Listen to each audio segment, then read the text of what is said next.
ফেনীতে বন্যায় চরম দুর্ভোগে পড়েছে মানুষ। দুর্গত এলাকায় নেই বিদ্যুৎ, বন্ধ হয়ে গেছে মোবাইল নেটওয়ার্ক। ফেনীতে 3টি নদীর বন্যা নিয়ন্ত্রণ বাঁধ ভেঙে প্লাবিত হয়েছে 35টি গ্রাম সহ নিম্নাঞ্চল।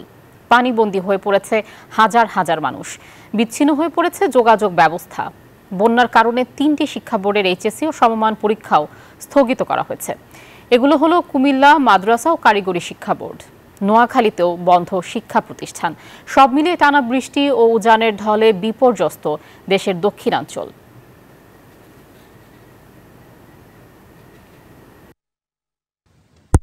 সেই গোমতী নদীর যে এলাকাটি রয়েছে সেখানে আসলে পাহাড়ি ঢলের কিন্তু যে উজানের পানি রয়েছে সেই উজানের পানির স্রোতেই কিন্তু ঝুঁকিপূর্ণ হয়ে যাচ্ছে কুমিল্লার গোমতী নদীর প্রায় 5 শতাধিক পাশে বসবাস করা যে পরিবারগুলো রয়েছে। আমি যদি একটু বলতে চাই, কুমিল্লার বিভিন্ন উপজেলার মধ্যেই গোমতী নদীর আশেপাশে যারা বসবাস করছেন তাদের ব্যবসা প্রতিষ্ঠান, বসতঘর সহ এই উজানের স্রোতের পানিতেই কিন্তু তারা জীবন সংকটাপন্ন রয়েছেন। আমরা কুমিল্লা পানি উন্নয়ন বোর্ডের নির্বাহীর সাথে কথা বলছি। সকাল 6টা থেকে 8টার মধ্যে পানির স্রোতের যে সেন্টিমিটার রয়েছে সেটি 9.65 মিটার রয়েছে। তবে কুমিল্লার এই গোমতী নদীর সবচেয়ে বেশি ঝুঁকিপূর্ণ 11.30 সেন্টিমিটার পর্যন্ত তাদের সীমারেখা তারা নির্ধারণ করেছে। তবে এর চেয়ে বেশি যদি হয় সেখানে ঝুঁকিপূর্ণ এবং কোন কোন এলাকায় সবচেয়ে বেশি ঝুঁকিপূর্ণ সেটি পানি উন্নয়ন বোর্ড শনাক্ত করবেন।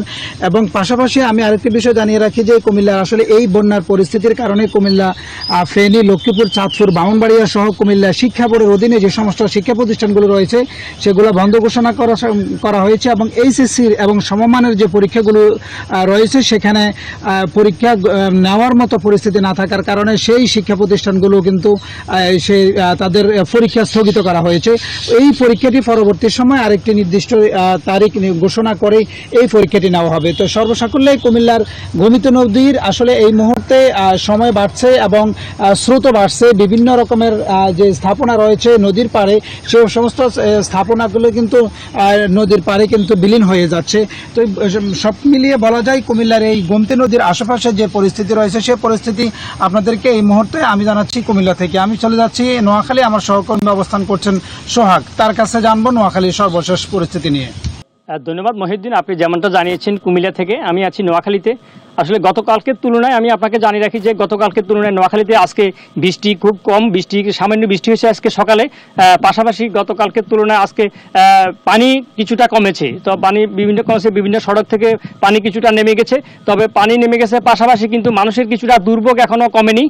পাশাপাশি আমি যদি আপনাকে আরেকটা বলি যে গত 3 দিনের টানা বৃষ্টিতে নোয়াখালীর বিভিন্ন অঞ্চল থেকে যে জলাবদ্ধতা সৃষ্টি, জলাবদ্ধতার কারণে বিভিন্ন মৎস্য খামারগুলো কিন্তু বেশি গেছে এবং অনেক মৎস্য খামার সাথে আমি মালিকদের সাথে কথা বলেছি। আমি মৎস্য খামার একজন মালিক বিপি পলার সাথে কথা বলেছি অনন্তপুরের। সেও জানিয়েছেন, অনেকে জানিয়েছেন যে তাদের অনেক মৎস্য খামার থেকে মাছ বেশি গেছে এই বন্যার কারণে এবং জলাবদ্ধতার সৃষ্টির কারণে।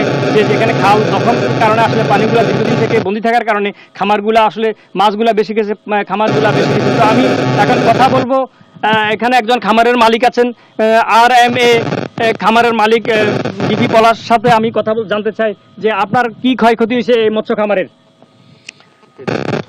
আপনার গত 3 দিনের একটানা বৃষ্টির কারণে আমাদের বিভিন্ন বাড়িঘরের পানি জমে গেছে।